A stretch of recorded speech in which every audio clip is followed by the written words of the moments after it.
okay.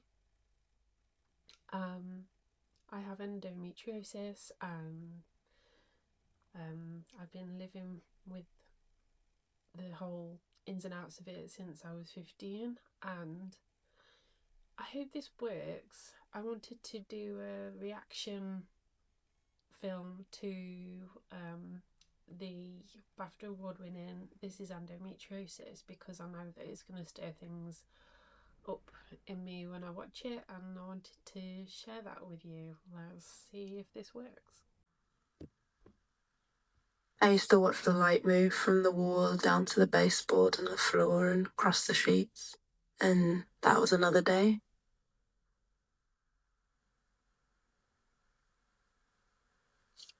Yeah. Time just slips.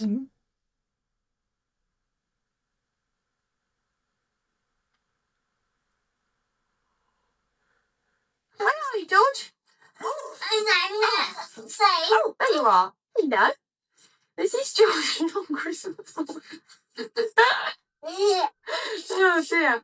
Right. I haven't worked out how to zoom yet. Just stay there, George, a minute. I'll just see if I can... Oh, is that it? Let's just see if I can work it, George. Hang on a minute. Oh, yeah, there we go. Oh, George is getting bigger. No, hang on. That's not very, that's not much very good stuff for you. How's this doing?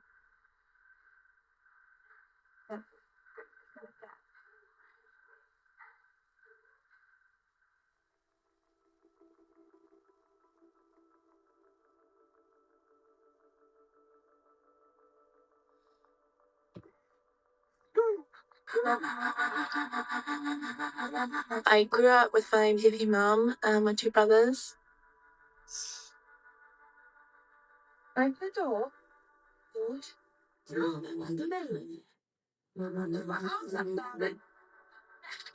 I was always kind of thought as the princess of the family, which really pissed me off. Because I always had to sit in the front seat, because otherwise I'd get sick, and always needed this, that, and the other. Who's that? I can see it, George. I wonder if people with endometriosis are more susceptible to trouble sickness. I used to be terrible when I was a kid.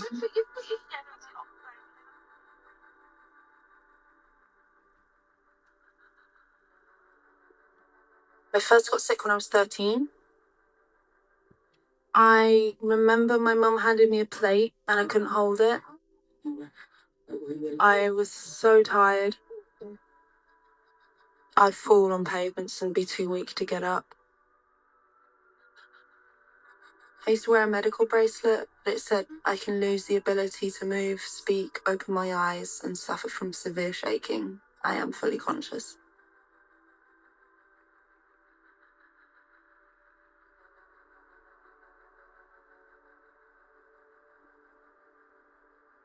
Endometriosis, NARM, medicine, condition where tissue similar to the lining of the uterus goes elsewhere in the body, causing inflammation, internal bleeding, scarring, and chronic pain.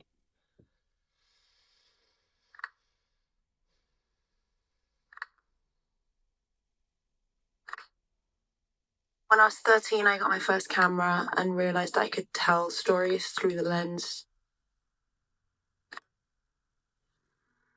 I got in the darkroom at school and I spent every lunch break in there singing my heart out and developing film. I kind of saw photographs in my head a lot, like the wheelchair by the bath and the walking frame by the bed. When you're in that much pain, you really do detach from yourself, and it is easier to see everything in images rather than through your own eyes.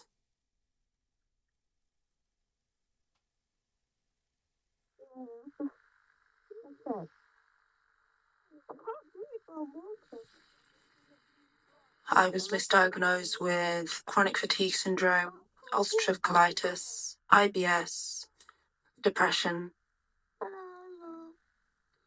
All these people thought I had all these different diseases, which I didn't have.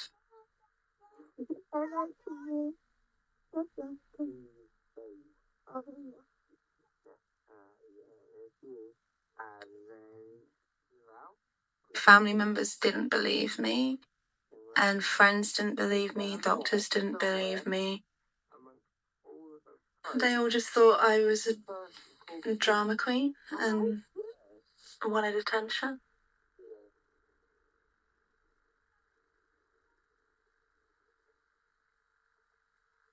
It's quite sad. It's a family photo. You kind of young, get she's this stood in the sense distance that with her you're head down, making it up. not enjoying yourself like everybody else. It really messes with your head. Introducing Clip B. Whatever you can picture, you can generate. Want something wild like a man pulls his laptop and transforms into Iron Man? I mean, forget even watching it.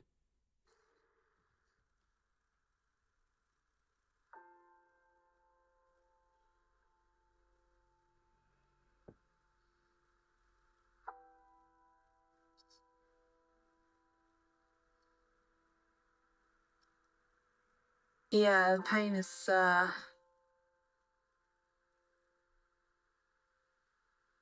it's very hard to describe.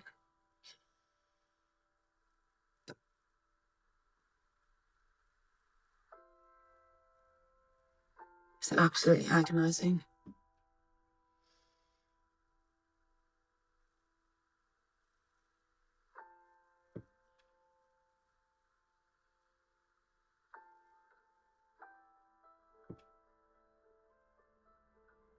So it's shots of her in pain.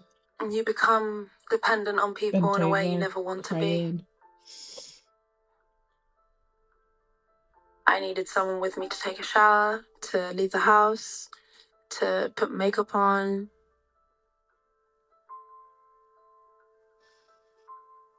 I was completely useless.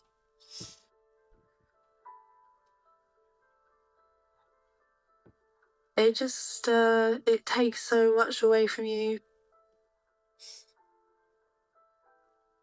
It kind of creeps in every little bit of your life without you really realizing it.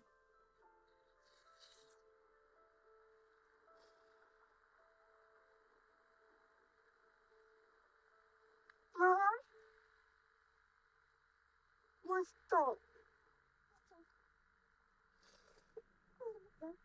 This is record, but it won't stop.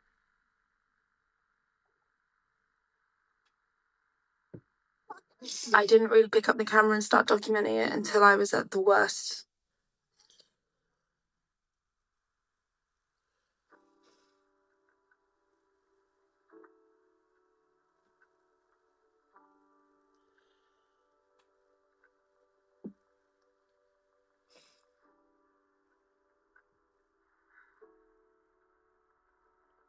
So, really good photograph of her in pain in bed.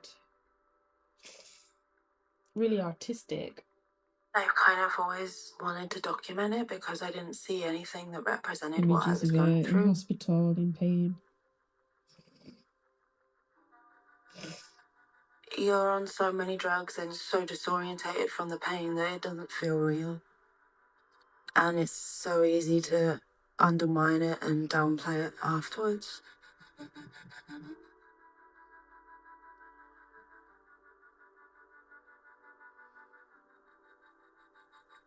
It's hard to decipher between the different surgeries and the different treatments.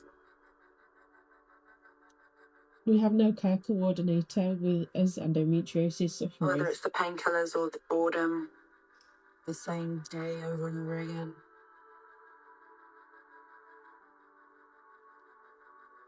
It's all just one mess.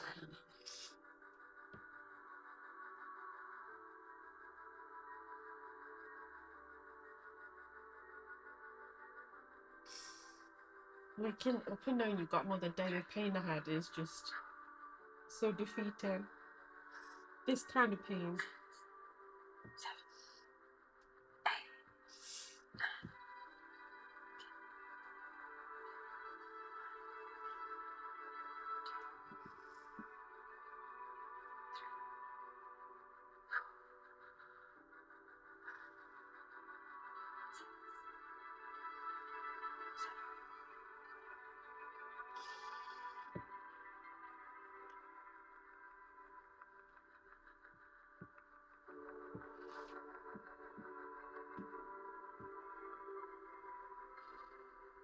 I remember when I woke up and they told me I had a diagnosis of endometriosis.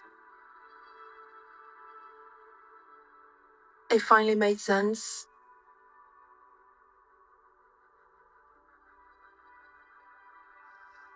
I had this amazing feeling of the gift of life.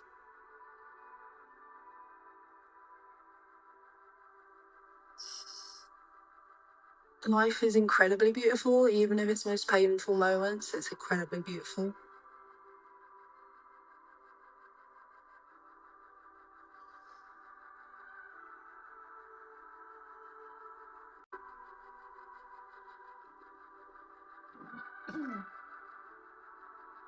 Videos of being young firework displays.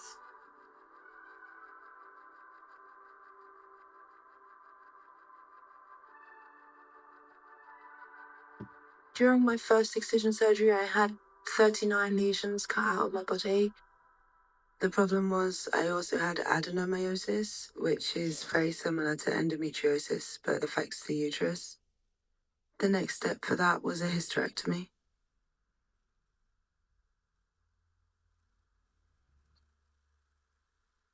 It's only since last February 2025 I've been diagnosed with adenomyosis, and I've had it all my life. I always knew I wanted to have children. It's very big for me.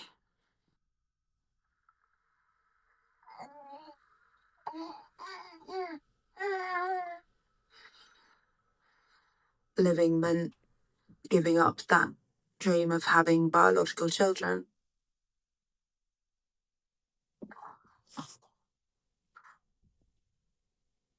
That hit me very hard.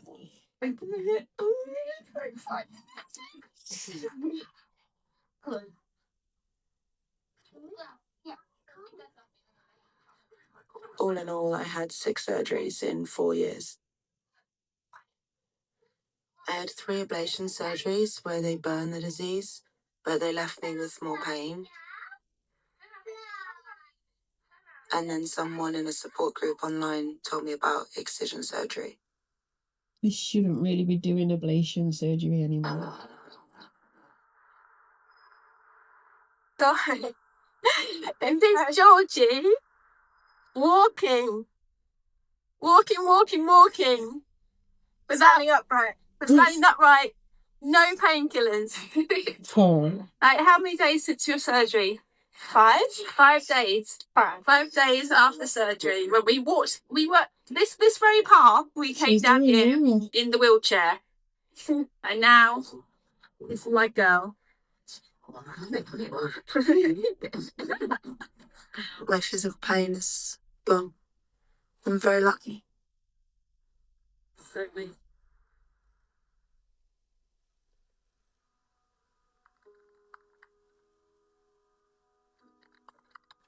It is wanted with love. As soon as I was well enough in my recovery, I began photographing others.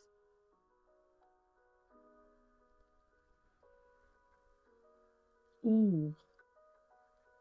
Scalding They were on very the belly painful from to hot view water bottles. because they were so real.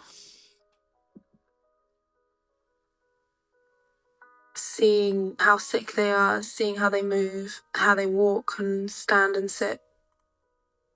I recognise it so much.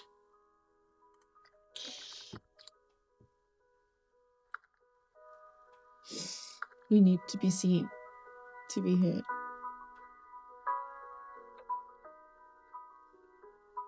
I have always kind of hidden the fact that I've been so sick from people.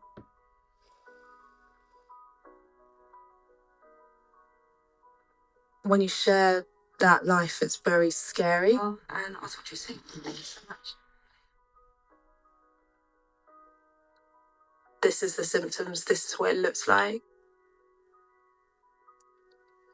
Especially as my least favourite part of my body is my stomach, and now it's like seen everywhere. Yeah.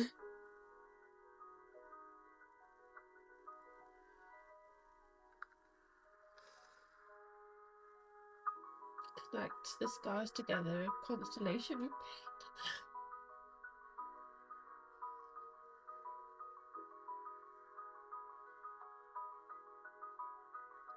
I just wanted to reach as many people as possible.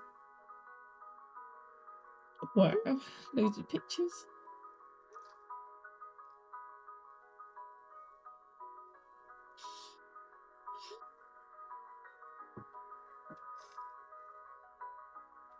Endometriosis is a disease where you are greatly disbelieved. Being seen is so crucial. Le mal invisible.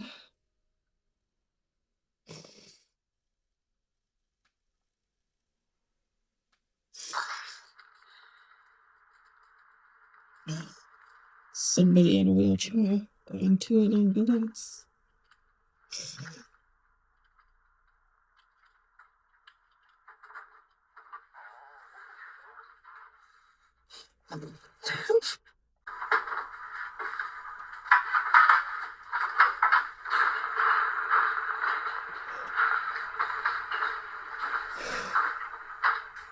So going into hospital from an ambulance.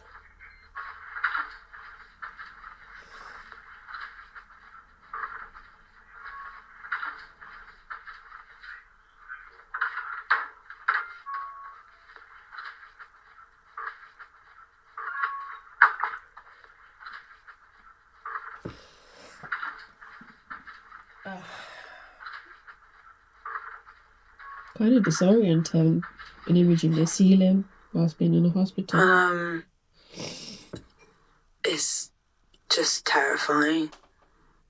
I lived most of my teens, but in my 20s I lived 4 particularly bad years in a wheelchair and walking frames and in and out of hospital, in and out of surgical wards. And I'm really scared that's going to happen again. I always knew it might, but I didn't. I thought I'd have a little bit more time. So it sounds like she's had a relapse since the surgery.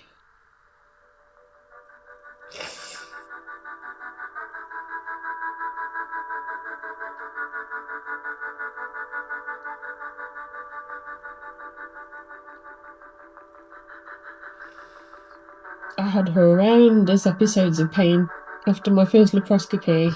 It was terrifying, and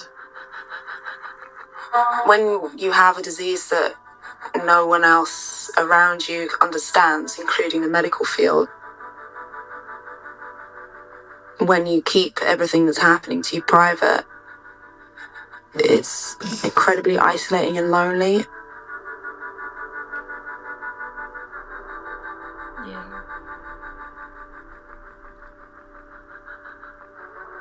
Yeah, I didn't know if I should ring an ambulance for my pain. And ended up being taken in to my GPs for pain-killing injections and anti-sickness. But I should have called the ambulance. But I used to watch the light move from the wall down to the baseboard on the floor and across the sheets. And that was another day.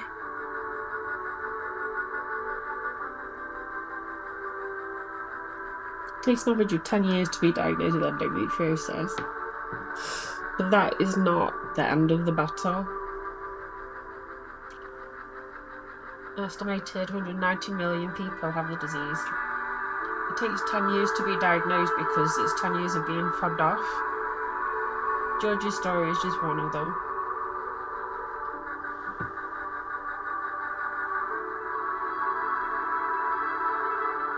There's so many women out there. I just see it all as like a metaphorical battlefield of women rolling in pain, unassisted or uncared about. We need a care coordinator to manage our pain and our symptoms.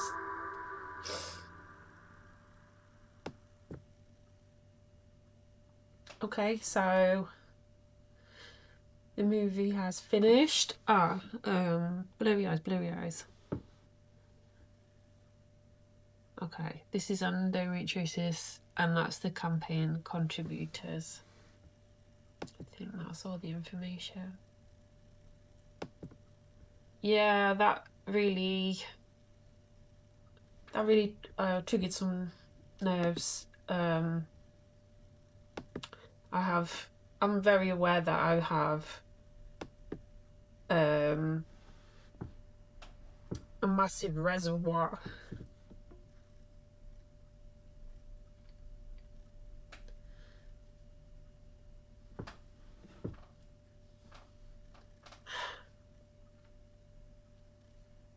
of grief.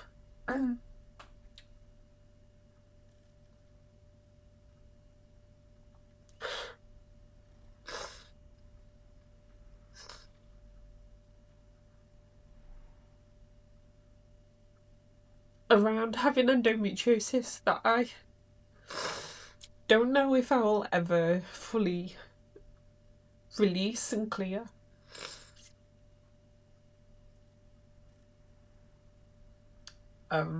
It surprised me talking with some friends a couple of years ago, and they drank bourbon, and the more I drank and ended up talking about endometriosis, the more I realised that there's still just so much grief there and couldn't speak for crying. Watching that movie just takes me back to the worst time of my life.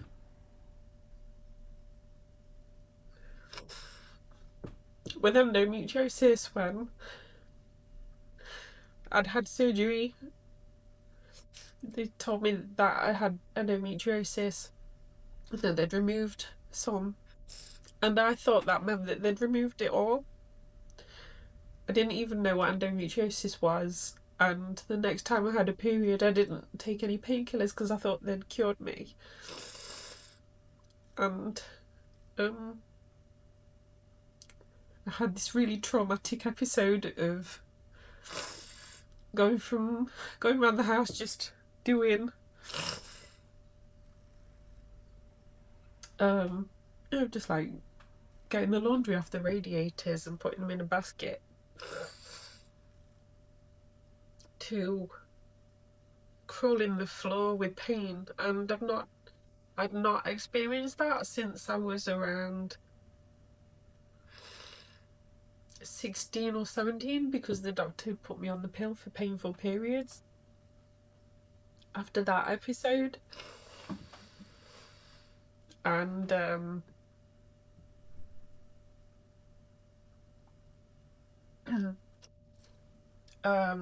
but this time the pain went beyond any limits of what I could actually bear,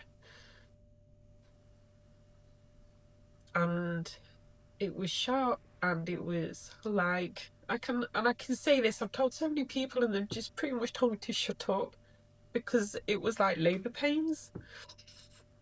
And I've told people and they said that that's insulting to women that have given birth. And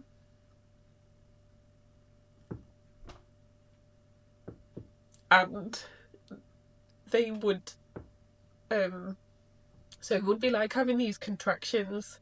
They would be really intense, and then it would stop and I'd get some relief,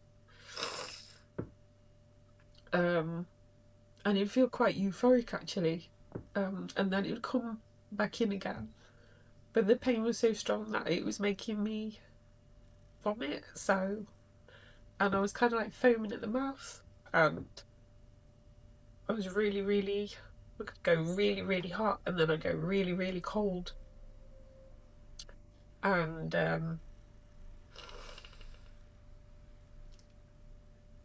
looking back, I know that I should have called an ambulance, but I didn't think that I was worth that, and I felt like that I'd be being too over the top. I know Mum stopped me from banging my head on the toilet because I was just flailing around because the pain was so torturous. I'd called up the doctors, and even calling the doctors was difficult. it's an old Nokia mobile phone, and I could find the number, but I couldn't work out how to ring the number because I was in so much pain. So I found the number for the doctors on my mobile phone and put that next to the house phone on the floor and dialed the numbers that I could see. And I thought doctors do call outs, and they said that they wouldn't come out to see me, so I started swearing at them, and then they put the phone down on me, and then I just carried writhing around on the floor. I was on my own at that point, and then I called Mum.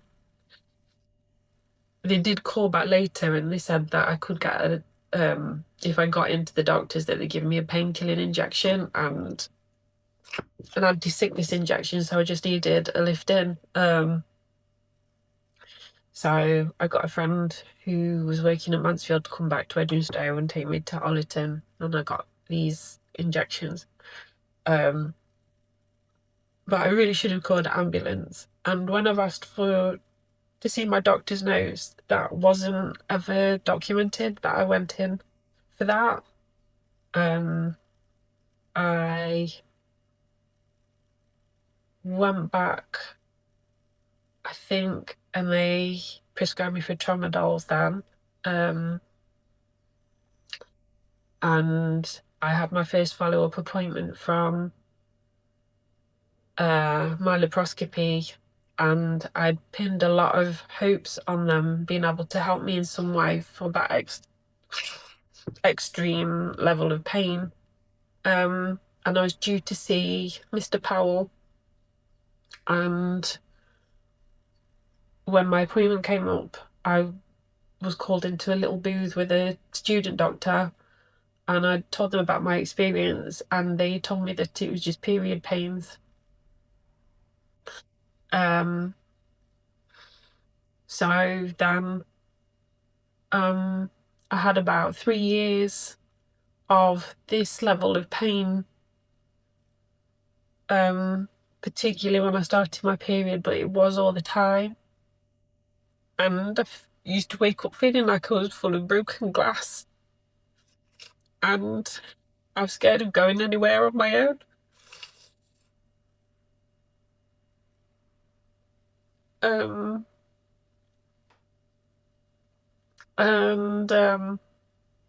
I did collapse in pain at times. If I went anywhere outdoors, I'd have use a walking stick.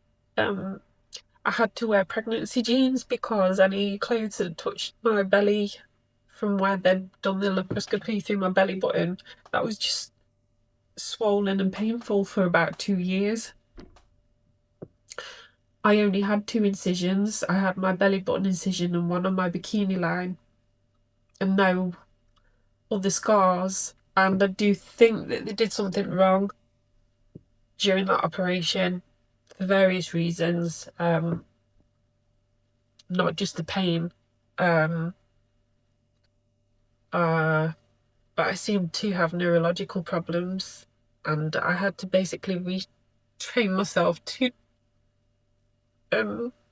type on the keyboard, because if I didn't look where I was typing, I seemed to just keep pressing the letters next to the letter. I didn't know that I probably could have made a medical claim, because I think something really had gone wrong. I think after about 3 years, I finally got to see Mr. Powell. And he was 3 hours late from the appointment. Everybody'd gone. I was just sat in the waiting room on my own for a long time. And all he would offer me is a hysterectomy, a chemical menopause, or a myelina coil. And because I'd had Depo-Provera and been on the pill before I was diagnosed with endometriosis, I knew that they gave me real depression, so I didn't want to have the myelina coil with the progesterone, and he just kept offering me those options. And he told me that he removed a piece of endometriosis from my supporting ligament to my uterus, And the notes that I asked for were just childlike, and there's just a cross drawn on a photocopy of a uterus, where they found this patch, but it was not extensive exploratory surgery to find and remove any of the endometriosis. It was just for his purpose to diagnose and not to remove any of the endometriosis. It was ablated and not excision surgery. It was burnt away, and that causes more pain and more likelihood of more endometriosis.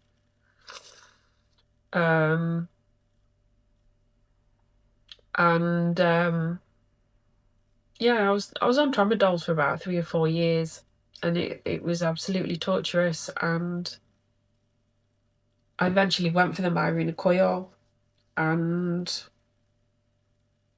I had it put in by Mr. Powell in colposcopy, and no painkillers or anything, and it's really traumatic. I'd cried till my teeth chattered about 3 days later. I was in some kind of shock until I cried, and then the worst pain ever, even worse than any of the other pains that I'd had, kicked in as my body wasn't getting on with the Mirena coil. But at that point, I was really kind of suicidal, and I didn't know what to do. I had no other options, and I was so naive. I shouldn't have been referred to a general gyne, and I should have gone to a specialist, because you need endometriosis specialists. They should have removed every bit of the endometriosis, and I should have had some kind of, I mean, really, everybody with endometriosis should have some kind of care coordination, follow-up monitoring.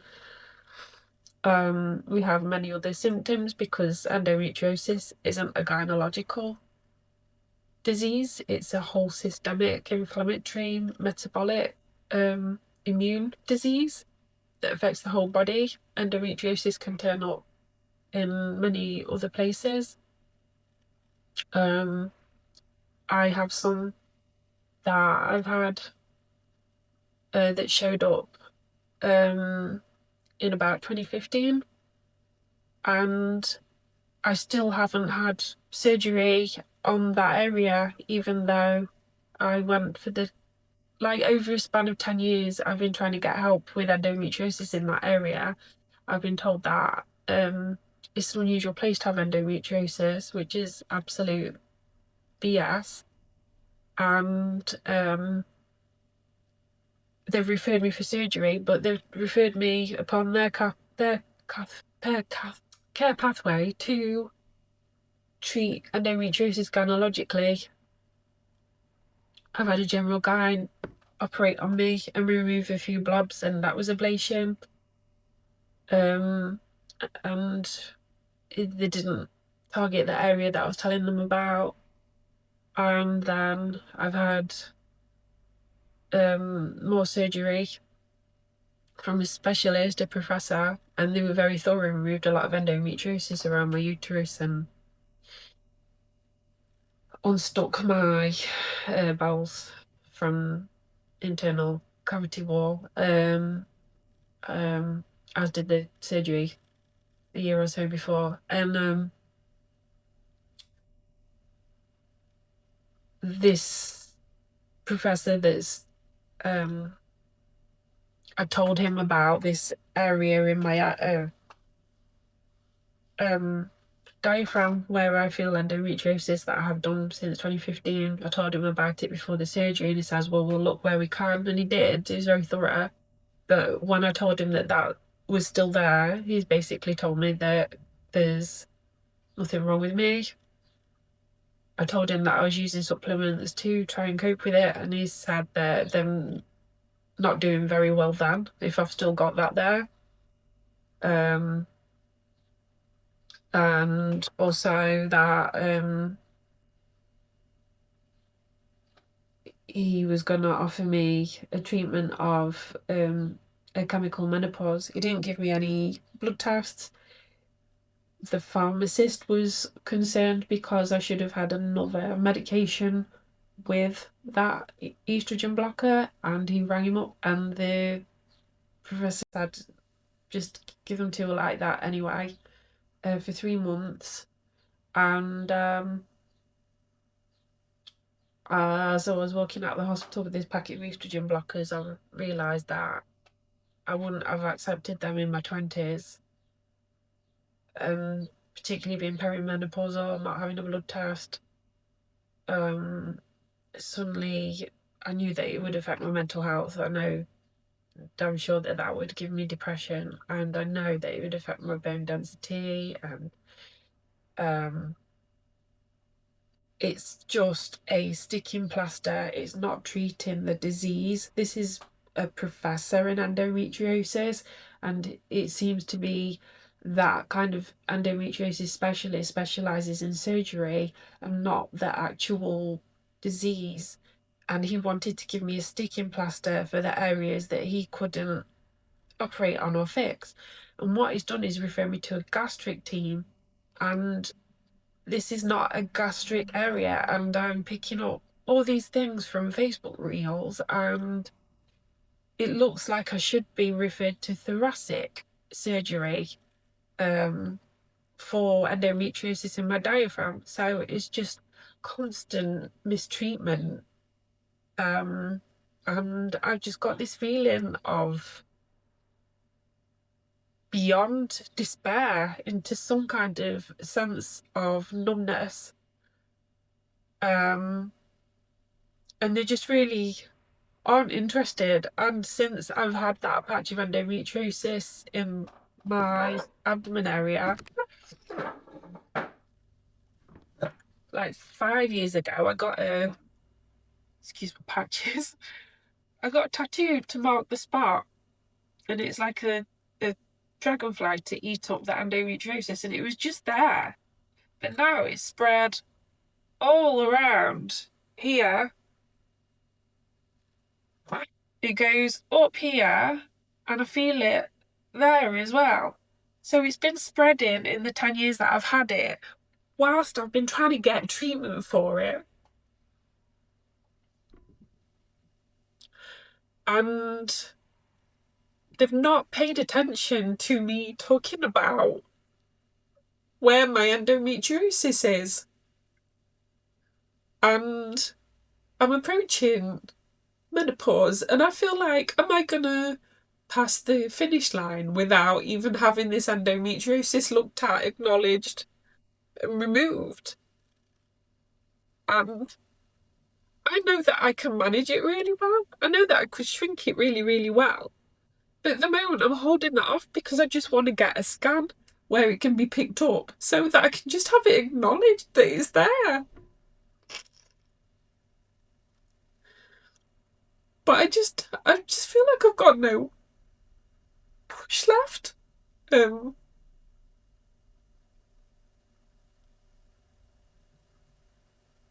it's just, this is just the health side of struggling with endometriosis. This isn't how it's impacted my life and made it completely dysfunctional as well. And all last year while I was recovering from surgery, still having endometrial implants all around the midriff of my body, so I'm still internally bleeding while all of that stuff, the surgery where they did do excision surgery, is healing. And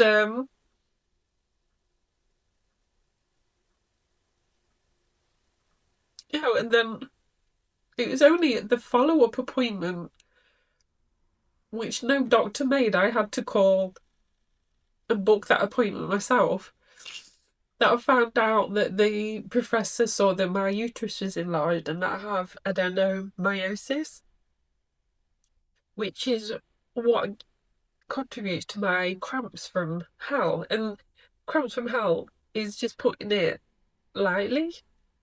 And all through last winter, I've just gone right back to all the times before I've had surgery where I can't get out of bed.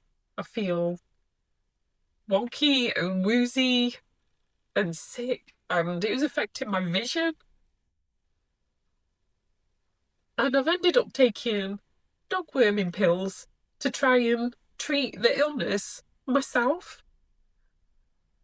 And it has actually reduced the cramps.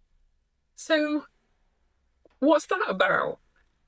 And every woman that has endometriosis has is a resource. Like, the biopsies could be taken and studied. There should be a much bigger program. It's just pathetic that this funding that goes into endometriosis is less than the research that's been put into male pattern baldness. And I would say people with endometriosis, because the trans men that must be having an absolutely extraordinary difficult time with the endometriosis as well. And we're costing the country like £10 billion because of the dismissal, because although the disease is relentless, we are relentless at trying to have a quality of life and trying to function like a normal person and try and show up. But we suffer with, because of everything that's happening in the body, the inflammation, the immune problems, the blood sugar problems, constant pain. We're internally bleeding as we're carrying on around our day whilst we're having a very painful period as well. It's like we can't always come up with the goods. We're not always capable of coming through with our productivity or concentration or focus. So we can also cost industries because we're not working as well as the companies would want us to. Not for want of trying. But every time we have surgery, like there could be biopsies being done on those bizarre patches of disease. It's not migrated uterine cells, it's mutations, it's tumors. They're not even that benign because of the way that they affect the body. They strangle blood vessels. They send inflammation down nerves. They rewire nerve pathways. They gain access to our blood supply. Before I had surgery, the endometriosis had hot-wired my nervous system so badly I couldn't even walk into a supermarket and work out how to put a meal together. I couldn't work out what foods I wanted and how to cook them, or just could not think about it. And I'd just come out of the supermarket with some chocomel and some sausages, ham or salami or something. And it's like after surgery, I've been able to have enough processing space to think about things. And it's like, while that is happening to every woman with endometriosis, we are going through domestic abuse with partners that don't understand us. All the time that I went through that worst period in my life, my then partner, he was just getting up and going to work, coming back. I was still cooking dinner, if I could, for him. Nobody to relate to about the level of pain and the bizarre situation that I was in medically, and that actually perhaps the doctor had done something wrong, and I just couldn't think. I wasn't well enough. I didn't have the support to navigate my way out of that. And it's only out of desperation that I ended up trying Reiki. 3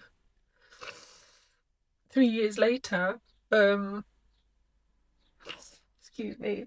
It's only out of desperation I tried Reiki and started looking at diet. I got a really good book by Diane Mills, but it does have misleading information about having soya because our bodies don't metabolize phytoestrogens in soya like other women are supposed to, and the endometriosis takes all those phytoestrogens, and it's like gremlins.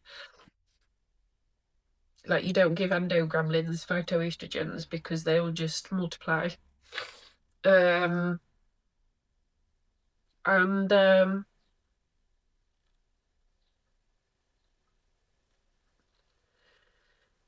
yeah, there's a lot of women that are going through all of this stuff and then being treated like they're putting it on at work and that they're attention seeking. That partners are like, why haven't you done anything today? Why haven't you cleaned up today? Why haven't you why is the place a mess? You've done nothing today. And we can't even work out how to look after ourselves. And we because of the pain and the illness, then that messes up relationships. Yeah, so literally we present as good for nothings. Because we're mopey, depressed, floppy, we emotionally flaky, we have severe PMDD, which can make us feel like we're losing our mind and be really depressive and suicidal. We have despair depression because of the pain levels and the crap quality of life. We don't get the support at work. We're just expected to carry on. It's just seen as bad period pain, or that we're being attention seeking and putting it on. And because we can't always function that well, then we get criticised for being lazy or not very good at our jobs, and we shouldn't be doing those jobs. So then you get the whole kind of hierarchy of people scheming against you, and you feel like you're being dropped in the shit any minute. The relationships are difficult because we don't want to have sex and it's painful, and we're emotionally flaky in a relationship, and yeah, we just can't operate very well, but we could if we got the correct treatment.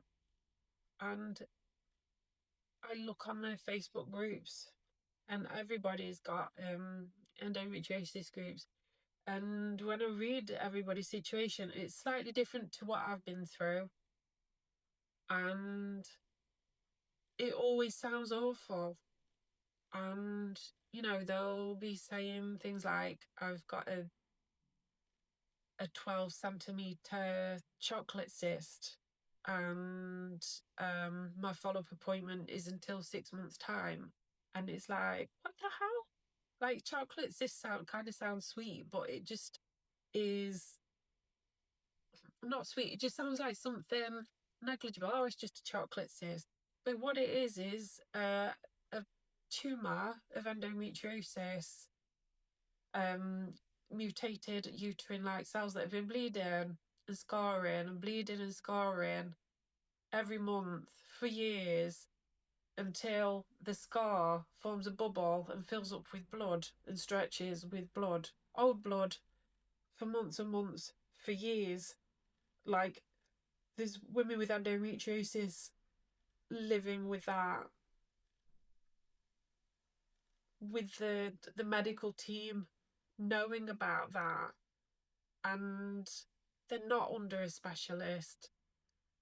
And it's just shocking.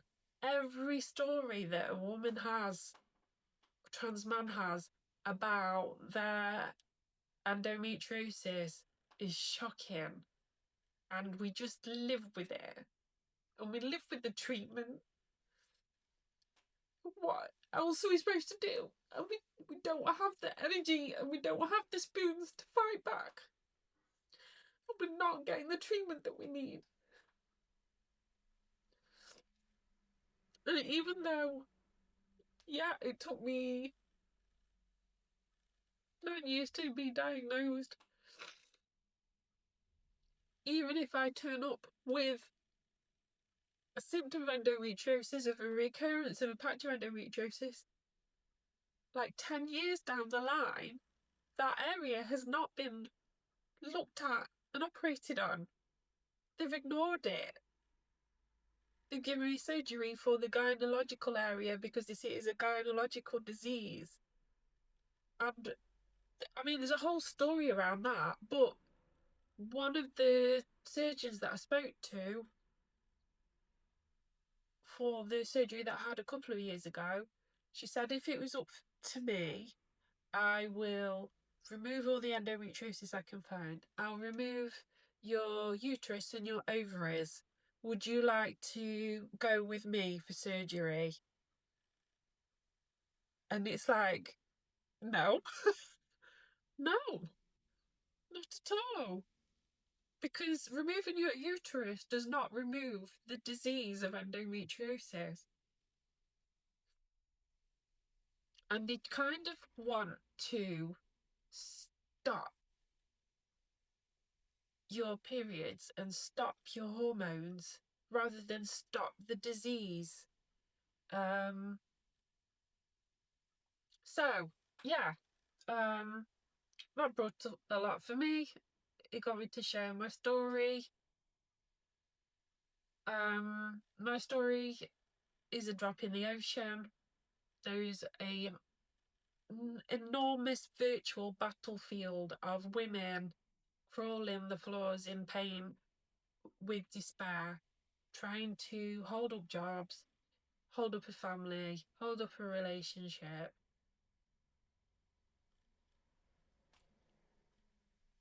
Whilst being unseen to on the battlefield. And I'm really glad that this BAFTA Award winning film has been made about endometriosis. And I'm really glad Emma Bartlett has done her recent programme and spoke to the health minister on camera. But we need more. We need help. All of us that have had endometriosis for years need help. The women that haven't been diagnosed properly yet need help. And it is not there.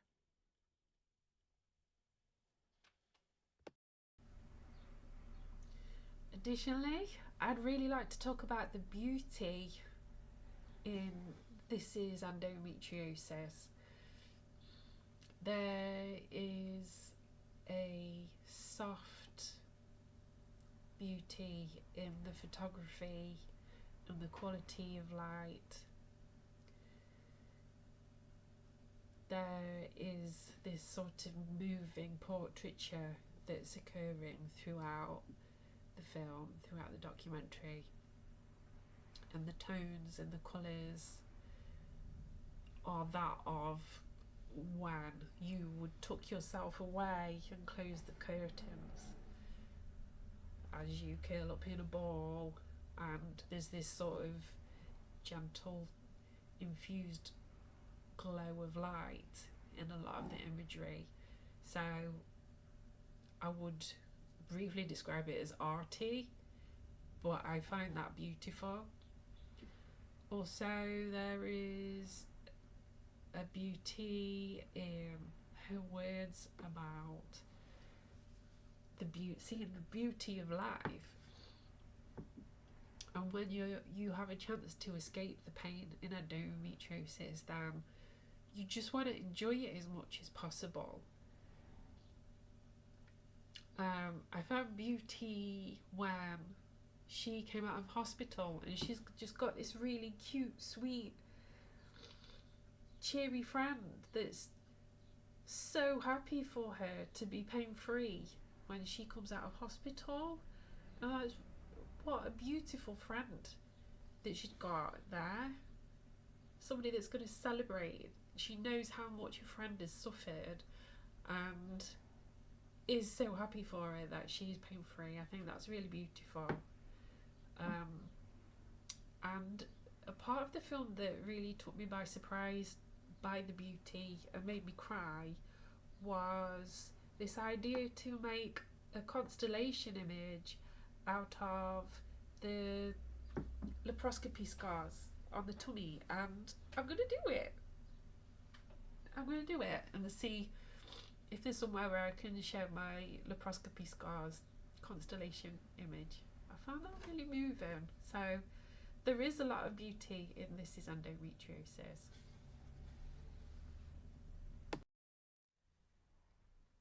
Okay, so I'm going to take it back to the film. So This Is Endometriosis is a BAFTA award-winning short film that intimately portrays the lived experience of endometriosis through the eyes of photographer Georgie Wildman.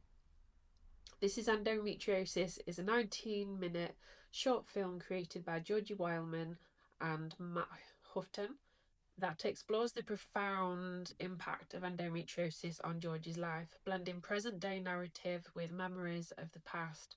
The film combines self-documented material, family archives, observational footage, and reconstructive memories, offering a deeply personal, authentic insight into living with this chronic condition. It highlights the pain, stigma, and medical dismissal often faced by those with endometriosis, a disease affecting 1 in 10 people born with a uterus. The film was developed as a part of a volunteer-led movement to provide validation, representation, and education for the endometriosis community. Georgie's goal was to correct the misrepresentation of endometriosis in the media, which often relied on stock images that failed to reflect the reality of the condition. I'm not aware of any of that. The film emphasises the severity of pain, sometimes described as worse than the last stages of childbirth. Also heart attacks, and also I've heard that it's been likened to cancer pain as well. The systemic gaps in diagnosis and treatment. The film emphasises the severity of pain, sometimes described as worse than the last stages of childbirth, and the systemic gaps in diagnosis and treatment, which can take an average of 8 to 10 years. So, recognition. This endometriosis has received significant acclaim, including winning the 2026 BAFTA for the Best British Short Film, the nomination for the 2025 Grierson Award for Best Documentary Short, a Gold Shark Kinsale, and a recognition at the Webby Awards. Georgie Wildman's acceptance of the BAFTA was marked by a symbolic blood-red gown, reflecting the film's focus on the realities of menstruation and endometriosis. Okay, so viewing. The film is available to watch online through its official website, which I've not had a look at, and there's probably a lot of links, information, maybe some links to support, and platforms like Vimeo and YouTube. So I watched it from YouTube, and I've had to edit out the ads from this video. So it's providing access to both the short film and behind the scenes insights. Also has been screened at Everyman Cinemas across the UK. Thank you, Everyman Cinemas. So, what I saw about Georgie's story is through playing back memories of the past, you could see how there's always something there that wasn't picked up on. She mentioned travel sickness and this muscle weakness, and I've got to say, I was really badly travel sick. I probably had endometriosis then, but obviously I wasn't having periods as a child. But the endometriosis presence could have been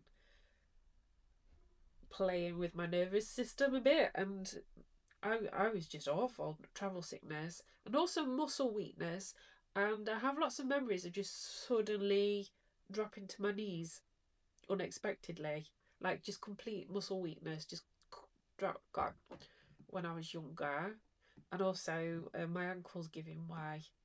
Um, so and she'd been given diagnosis for like ulcerative bowel issues, chronic fatigue. So all of those things that they highlighted there are symptoms of endometriosis. Um, I could see her suffering. I could see her alienation. Um, I could see the joy from her being able to walk after surgery and not feel the pain that she'd been feeling all the time. And it was really, really sad when imagery of being in a wheelchair, being taken into ambulance, and being taken to A&E with the pain. You can hear her gasping, and it's like those sounds are really familiar to me in those traumatic episodes that I've had. And this highlights the problem that it's reoccurring, it's relentless, it's inevitable that it will grow back, it's inevitable that it will cause more adhesions and stick organs together with the internal scarring. And I think this is one of the reasons why endometriosis costs the country so much as well, with additional surgeries, because the systemic disease isn't treated. There's no diet advice, there's no dietary advice. I've had to work out a lot for myself for nutritional support and supplement support. And when you have endometriosis, you look at like grasping at straws, and you see people that have come up with systems to overcome all of their pain and manage their endometriosis, and it's completely separate to and worlds away from what you're offered in the health service. And if I talk to the doctors about me using progesterone cream to help overpower the high estrogen in my blood, they look at me gone out. If I say that I've used bladderwrack seaweed powder as a supplement because there's been a clinical study proving that it reduces pain, they look at me gone out as if I really shouldn't be doing that. And it's only because of their lack of care that I've had to resort for other things. But I can't get myself blood tests. I can't get that monitored.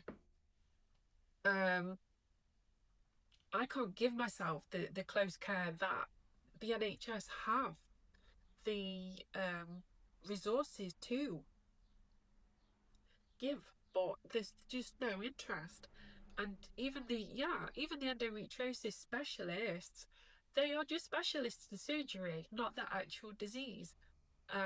They're not interested in reducing the possibility of your endometriosis growing back and becoming unmanageable. And even when I've spoken to them about my approaches, like I said, they just kind of go quiet and like, I don't know, like, oh, you dirty thing for going to herbal holistic things, and it's like, what am I supposed to do? Oh, it's me ranting again. But yeah, I with Georgina, it's sad that she's gone through a lifetime of suffering. She finally got surgery. She got peace from it, but then everything has come back. And then she shared that that is, like so many other women's situations with endometriosis, and it's the 21st century. I want Star Trek level of imaging in the body. We are offered ultrasound scans and MRI scans. The problem with this is, because of the density of the flesh of endometrial lesions and growths, it's the same density as the rest of the other organs in the body. So it's like finding a piece of tapioca in rice pudding. If you scanned that for density, it probably wouldn't show up. But these endometrial implants, the endo cases of endometriosis that turn up, they are tumours. And it's not migrated uterine cells that have leaked out through the fallopian tubes, because that would not make sense how they've got to the lungs. But tests have been done, and they are uterine-like cells.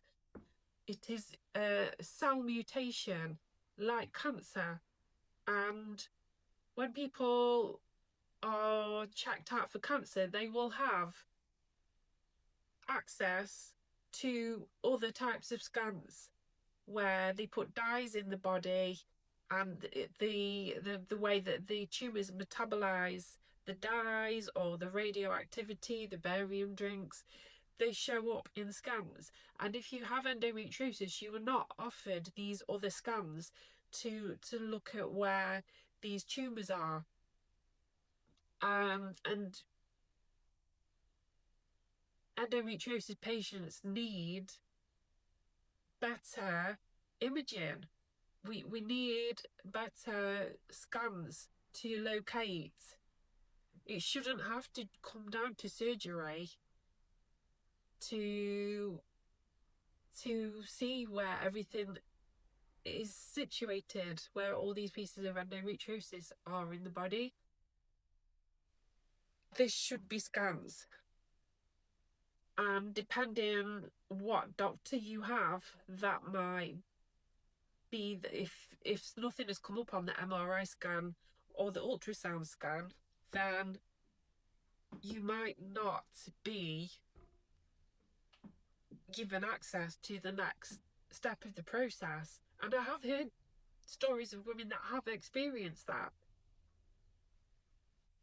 and then finally had to battle for surgery, and once they've had it, just been floods of tears as they're recovering, because they've been validated that they really did have endometriosis. And it's so cruel that this is happening with everybody with endometriosis, and it shouldn't have to. There's something very weird about us just having ultrasounds and MRIs. And also, I've also read that MRI scans can pick up endometriosis if you have a really skilled radiologist. So it can be picked up, but it might be overlooked. And because I've had an MRI scan on the area that I've felt endometriosis, and I was told that there wasn't anything there, I don't know if that radiologist had a skilled eye and really had a good look. And since that was so long ago, I should at least be able to have another MRI scan. I feel very, very lost. I just wish somebody could just pick me up and actually pick up my case and direct me through this with really competent um doctors, specialists that specialize in the disease. But I just don't know if that's the case. So yeah, this is endometriosis has brought a lot up for me. I really felt for Georgie's situation. And I hope she, after somebody seeing this film, I hope somebody gives her the help that she needs. I really do. So I'm going to thank you for watching.